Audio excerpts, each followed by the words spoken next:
going to try to find this matchup, and one way or another, Alliance will probably try to dodge it. So yeah, dodging gets difficult when two of the enemy cores are good against Super Brood Mother. Prepare for battle. We'll see how things shape up as we jump into the game now. Ake will TP in immediately, smoked up, ready to go, and he's going to try to find a way to place this, either a sentry or observer ward down. He's probably an observer ward down in the river towards that Roche pit. It looks like he's going to do it towards the tier 1 tower bottom, so he has vision of who's going down to that bottom lane and who is going to be maybe facing the Brood Mother, as it's actually loaded down to that bottom lane. Oh, Peter. Another game of casting Bloodlust. God. Autocast. He knows how to entertain his fans. He's not wrong. You can autocast it, but I'm sure that's probably not what you want to do in a $20 million tournament. The real joy in playing Ogre is hitting people with your club. Yeah, I mean, I think it's a funny run. I don't know. Maybe, I guess when you play it so much, you probably start getting them to it. You just win lates, run around, 30 right-click people, feel good about your life. Get an Orb of Venom. Really spice up your life if you're Ogre. But That's that might be a little too much Sriracha mod. I'm not sure I can handle that. So looking at the lanes, Fear is going to go mid as the Drow Ranger. Timbersaw will be in the side lane, so Sumel's going there, and it looks like it'll be an off-lane Tide. So unless there's a mid Brood, which there's not, they're going to get a decent matchup versus the Brood Mother. It looks like it's going to be Sumel for now. I'm not sure how much this Brood's going to be able to do this game. The battle begins. It is mid Fear Drow Ranger, so you know. And That's the thing fine. is, NP can just basically ignore the Brood and not be in the lane. PPD will be that sacrificial 6th position support. And Brood is not... If Brood is hunting Nature's Prophet this deep in the jungle, he's not spending any time in the lane. Man, he went null tally and double clarity for Zai. That's this crazy. is maximizing your precision R efficiency. I don't does think so much damage. 71 actually is going to be the damage that he's dealing in this game. I don't think he would have gone this build unless there was a Drow in the game. There. I mean, I don't even think they would have picked Furion had there not been a Drow available for them, or at least they wouldn't have put him in the support position. Right. I imagine. This mid lane is probably the most interesting lane due to, of course, a 2v2 essentially, and PPD with Brain Sap can do some damage. Fear obviously very squishy, not much regen, also missing out on his last hits early on in the game.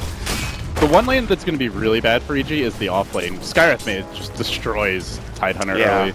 Doesn't care about your Kraken Shell or your Anchor Smash. He's got high base move speed, so you can't even really get in there to Anchor Smash him in the first place if he plays it correctly. He can go back to the jungle, but he hasn't itemized for it. No Stout Shield, no Iron Talon You have to share build. the jungle as well, except you have the hard camp that you can go to on the So, super shop side. So at some point, EG will probably have to make a lane adjustment where they give the Tide a little more farm, send the Timber off lane, but Universe will have a really shitty laning stage. Yeah, and we'll see how it goes. Ake has 2 clarities currently. He'll use one of them now, so he has plenty of mana regeneration. Oh, you bastard. We'll see how things turn out. Top lane, Bulldog, of course, is actually getting good farm, all things considered. Sumel, the same. Mid lane, of course, the Ignite coming out for PBD, just trying to harass him down. But Fear starting to catch up. He had kind of a rough start, but now sitting to 4 last hits, and he just needs a little bit more space in getting experience and obviously getting items as well. They're going on Universe bottom, though. This could be the first blood. Mana for that Arcane Bolt coming in very soon. Very fire, but it's the Arcane Bolt that will do the job for Ake as he's out of the clarities now, but with that last clarity, he's able to secure the kill. That's very important. Universe will see if he heads back down bottom or maybe to a side lane to the jungle. We'll see. It looks like without the money for an Iron Talon, he'll head to the bottom lane and try to endure more punishment as he gets last hits. EGM getting a little bottle action here, and he's going to grab a Haster mod. Haste on Ogre is nothing to sneeze at. They could honestly run somebody down mid if the sleep has already been used. Yeah, but he's actually looking for a courier snipe, I think. He could go behind and look for the courier. I don't think they need it. No dire There's vision. another Wraith Band coming out. They don't know that, obviously. Oh, they see the bottled Haster now, so the ambush will not happen. PPD was looking for the rune just he's like, well, I'm a little late, but I'll just see if it was taken or not. And of course it was. Looking at the Furion, he actually gets the Blightstone very early on, another good item to pick up early on into the game. And so that's the thing for EG. They might be in trouble in some of these lanes like bottom, but they can even it up by TPing in a hero. Dude, he's gonna hit so hard. Ake has 0 base armor. Yeah, I think one Sprout and auto attacks just almost straight up almost kills Ake for full HP. He might actually be able to do it. Almost a fan of Tread this game hitting. because you already have enough damage. Yeah, Treads are phase, but it's the Bone 7 build mod. It's coming back. Double null tally. Maybe People even have get been a talking full about bringing Speed Gaming back, bringing Cloud9 back. Meanwhile, though, they move on mid. Defensive shot, Arcane Bolt, Ignite as well. There's going to be a Nightmare to save him for the time being. Fear Zero taking a lot of damage, but no fall. Look at that damage, like you talked about. No armor inside, just brings him down. That's before the next null tally comes in. God. Alright, well, that's that. That's Zai. If he can continue to do that, he's going to have a stellar time. As he purchases up another item. I believe it's a stick, probably. He's already level 4.5. It's not even 4 minutes in. Null Tally range drop is what he's got right now, so he'll even have a bit of mana regeneration, which... This is going to be like a one-position prop at the rate he's going. Yeah, I think so. But again, that's the trade-off. Because Universe is getting no farm down bottom. He's got 2 last hits, and he's only level 2. The thing is, the plan for EG is the Nature's Prophet is going to start moving around and creating space once he hits level, 6 to 7 or so. He'll be taking towers. Then they'll just give the Tide a safer lane or let him go to the jungle. And Universe will be allowed to catch up if they don't put pressure elsewhere and force him to come to fight. So Alliance will have to really take advantage of that window. But if they don't, EG walk into the mid game with a quad core, with a Broodmother who has plenty of heroes to deal with her in fights. Oh, TP bottom, they're looking for Ake. Again, the concussive shot will come out, the Stormhammer is there, but the Sprout is up, and Ake will try to eat his way through. He will survive, the Warcry comes out, and now Zai's in trouble. And actually, Loda's getting turned on here, but that should be the end of it. And again, lucky to have at least a Tango there to eat his way out for Skywrath Mage. It's very close for him to going down. Like you said, it's that Warcry helping again. Yeah, Zai is spending some time here coming to fights, so that's good news for Alliance. He's not purely AFK jungling and maximizing his own farm. They're farming well in the Sven as well as the Broodmother.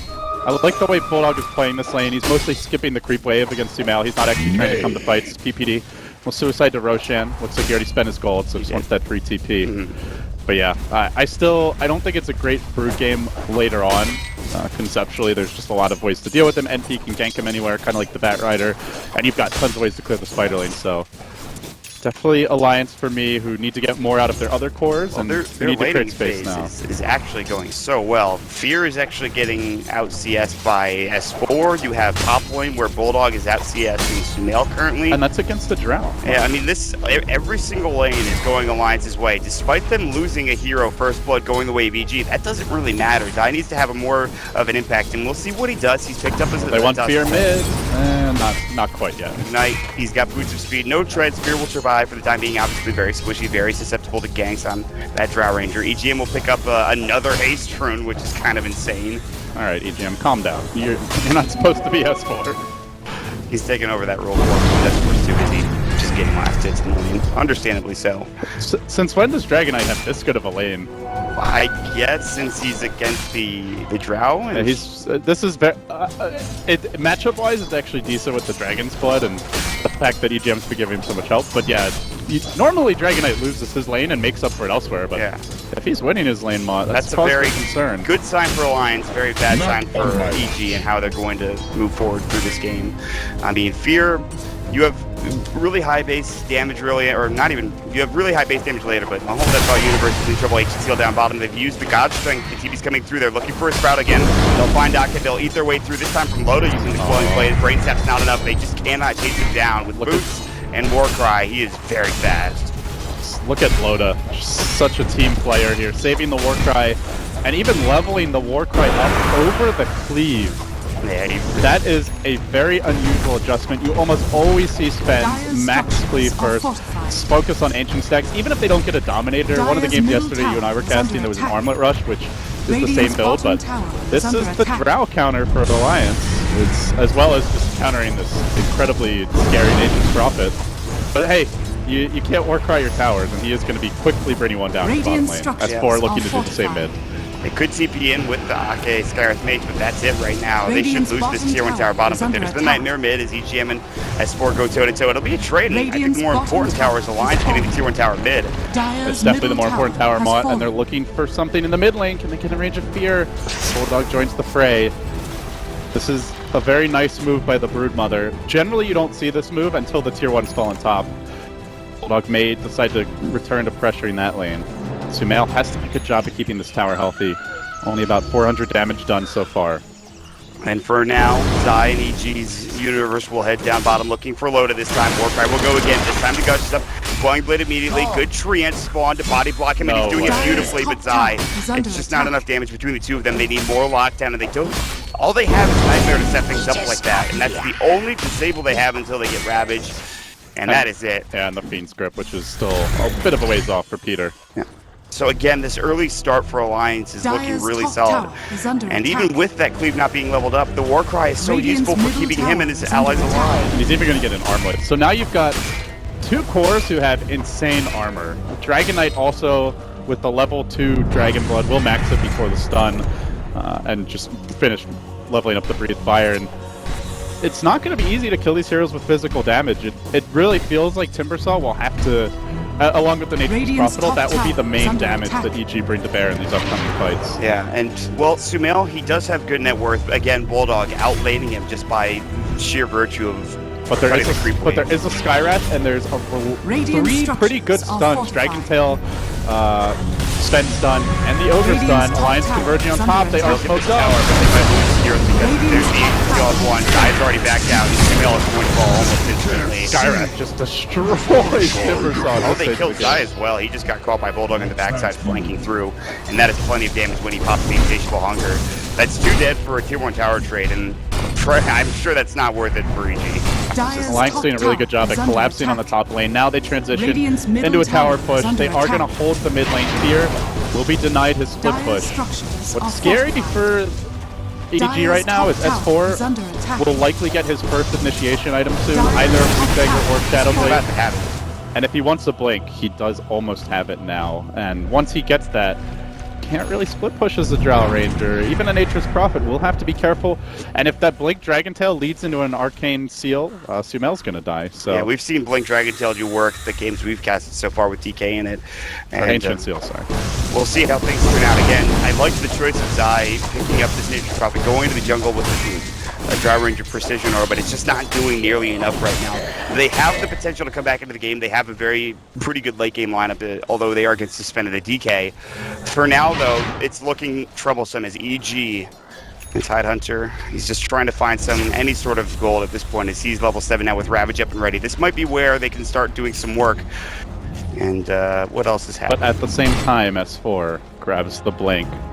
I do want to mention that whenever you see a Nature's Prophet this early in the game clip jungling, it's generally not a great sign for that team. Yeah, probably not. Zai had a really strong early impact, but consistently went for the Skywrath Mage bottom, and Tangos were always up on Ake, and then they always saved the Warcry for that gank. And as a result, they weren't able to snowball. They only got the 1 kill, and they got shut down afterwards. Again, it's the Quelling Blade and the Tangos to get out of the Sprout. They just don't have enough disables right now is the problem. Notice even EGM's holding onto a Tango. Won't be surprised if Ake buys more or gets his own Quelling Blade. Granted, money is at a premium for him. It's a tale of two stories. I mean, you have one team with great lockdown and very good early game damage, and you have another team with very good early game damage, but just no lockdown whatsoever. It's a nightmare, and again, what we talked about already is the Sprout or Gush, but that's really nothing. The worry here for EG a bit is that they are letting... they may just flat out lose in a farm war. You've got a Midas already on Bulldog, closing on Echo Saber. Sven will flash farm, now has the max straight cleave, but only for the 3 points in Warcry. And Dragon Knight's good at clearing ancient stacks and stacks in general, so I think if it comes to a farm war, very likely Alliance come out on top there. Yeah, I think so too. EG may, to me, they need to be finding fights with the Ravage, with the Fiend's Grip, which they have now, but although they see Loda bottom, there's 3 heroes missing, Mod. This is a risky maneuver, but they're going to go for it. Alliance are looking for their first big fight of the game after taking that engagement top lane. Sumail might be the target, picked up his point booster as his Bloodstone recipe as well, but it might be delayed if he gets caught by S4 with a Blink and initiation. He's got the Dragon Tail ready to go. He finds him. And there's the Mystic Blur on top of the Ancient Seal, and that is a dead Timber. He dies fast, and he's dead for 42 as well. It just goes to show that Sumail was farming well, is up in experience, but he dies so quickly to Ancient Seal with any other real magic damage. 700 damage. Well, EG might have thought that they had the lane counters for a Broodmother, but Alliance, they've got the mid-game counters to completely shut down Timbersaw. You can even shut down Tidehunter, just Ancient Seal him and then ignore him in the fights. Yeah. He won't be a factor. I think you could crack and shell it off, But only if you take the damage. Right, so. exactly. That's the problem.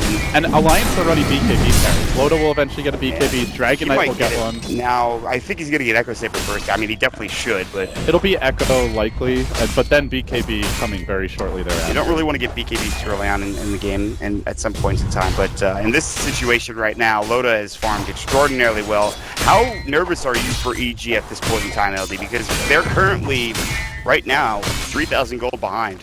I think I'm extremely nervous. They have no map control.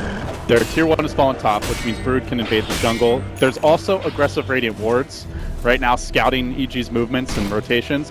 Timber needs a ton of farm. Sumail has to get a Bloodstone and a Eul Scepter before he can deal with the Skywrath. Even then, there's heavy physical burst damage later on to control him. So Nature's Prophet then split pushing becomes the ideal solution, but the issue is you've got a Blink Dragon Knight, so he can just catch Zai and punish him, which is why we see Zai cliff juggling. EG are very limited in terms of options overall this game, and I think Alliance are... It's even more than the gold advantage. They're farther ahead than it seems. The way back in for EG is finding a really good team fight with Ravage. To do that, you'd like to have Vision, which they have a decent amount of, and you need to get the jump, but they don't have a blink on Tide, so they may have to go for a bait play, try to convince Alliance to come in too deep, and here's that opportunity, Mod. They're sieging. They're going to go for it. Universe Smoke will break now. They'll back up seeing the Tidehunter under the tower. They want to be careful. They're going to TP away. No, Fear has been caught, and they will find themselves that floor. There's the Stormhammer. Fear will immediately die. He was behind enemy lines. Bulldog looking to collapse on the tower. They should get this. EG should back up. I don't think you can contest this 4 versus 5. Even with there Ravage. they go. S4 jumps in. He finds the stun. Universe Ravage available. They hit him on and everyone, but they just don't have the damage. They even seals him on the Sumail. He will fall. He's dead for 10 after the net blood still in Universe. Trying to TP out. I do not think he'll make it away, but it's so close. He gets the cleave off the load. We'll get the kill, and now PBD is next. We'll end up falling 4 kills going the way of Evil Geniuses. And S4 finds a double. Alliance. Wow, do they look good. They might be in position to 2-0 this series. They are in complete control now. Roshan is next. Alliance getting split push slightly, but it's only a Dragonlance Nature's Prophet. He might take a tier 2, but if that's the least important tier 2 in the game for Alliance, so if they want, they can potentially go Roche. Zai is expecting them to go Roche, so that's why he's split pushing, but he was wrong. There's a Dragon Tail. They're going to try to wait. He could try to TP after this. They need more, and EGM is here to... He says Zai can't TP anymore now. He holds onto his Fire Blast, and he is going to get it raised. Great play by EGM, but I think Zai still... Did he get that Dragon Tail? Not there in time. He had it for like a quarter of a second. It was very close, and that's just Zai lucky to be alive right now, pulling 2 of the heroes over to the top lane, at least doing something, but it's not much. I mean, at this point, after that fight, there is a 7,500 net worth advantage going the way of Alliance, and the experience is not much better either. 5,000 experience going the way of Alliance as well. So for EG, they have to find more farm, they have to find maybe a better fight, but now this is where it gets tricky, as I think Alliance, they might invest in a gem soon and just start taking over map control, as well as Roshan. Yeah, Ravage likely to cool down before the next fight. Universe will get a mech, but the level of items coming out for Alliance is just that next tier. Loda, already Armlet, Echo Saber, and Blink. BKB almost certainly to come after this, and then how do you deal with him? Timbersaw can't kill him. Warcry means that you just shrug off any right clicks that the Drow brings to bear, and you can't even control him with the Ravage, so... Well, Mott, then you'd normally say, oh, we'll just sprout him. We'll just give him the Arteezy treatment, but they can't even do that because he's got a Quelling Blade. Yeah, and there will be no counter for Loda aside from just running the hell away. Yep. And that's just Loda. That's not even counting Bulldog. That's not accounting for the Dragon Knight, who also has his own armlet. Alliance are incredibly in control of this. We haven't talked much about Bulldog, but he's in the same position he was in last game. He has his Echo Saber, he's got an early Midas, he's picked up an Ogre Club for a potential BKB. The mecha isn't even done yet for Universe, so if you compare offlaners, it looks awful, but yeah, this is the biggest problem right now, is that even without Armlet, if they're going just on S4, guess what? He's got Dragon's Blood as well as an Armlet. Everyone is so tanky. They really can't bring anybody down with his actual physical damage from EG, but they'll try. They're smoked, but this is right before the mech timing. Are they going to head Roche? It's a really awkward time for EG. If they go Roche, it's kind of obvious, I think, for Alliance to scout that out. And Alliance already have a ward near the pit. If anyone from EG allows the smoke to break, it will be scouted anyway. I don't think EG can try for a Roshan play. That's too risky. There's always Spiderling scouting, and there's a web near the pit. Like he's sending in one now. He'll continue to do this. Bulldog being very diligent with, of course, his his broodlings, and that's great. So it's just back to farming. That I don't know what that smoke accomplished. I don't think they got any wards down for EG, unfortunately, and that's just the story of this game right now, isn't it, LD? Meanwhile, Alliance rushing in. They've scouted out Universe. Can they force out that Ravage? If not, he may just get solo killed by S4 with right clicks, bringing him down quickly. They won't dive. They have a severe advantage, a distinct advantage, but they won't die. Brood has BKB already, so she is also essentially invulnerable in these fights. But that's if she gets it another. off. This is another issue. I mean, Alliance. going in. Some of the two Ravage will come out, but Spell Mystic Flare coming in. He's about to fall, and will. I will see, but it's already too late as EG are getting routed. LD. They have no chance. Completely forced back. Bulldog lane into Universe. Gets off the Exo Saber front. A blitz forward on his side. 4, make it 5. EG can take it out. GG. My God. Loda ends it with an ultra kill, and with this win, Alliance have scrapped and clawed their way back from a terrible day one start. I think it was 2 and 4. It was almost worse. And they are in the upper bracket. TFC, regardless of the result in the game that they were previously playing, it's not going to matter. Such a great showing by TFC, but still down to the lower.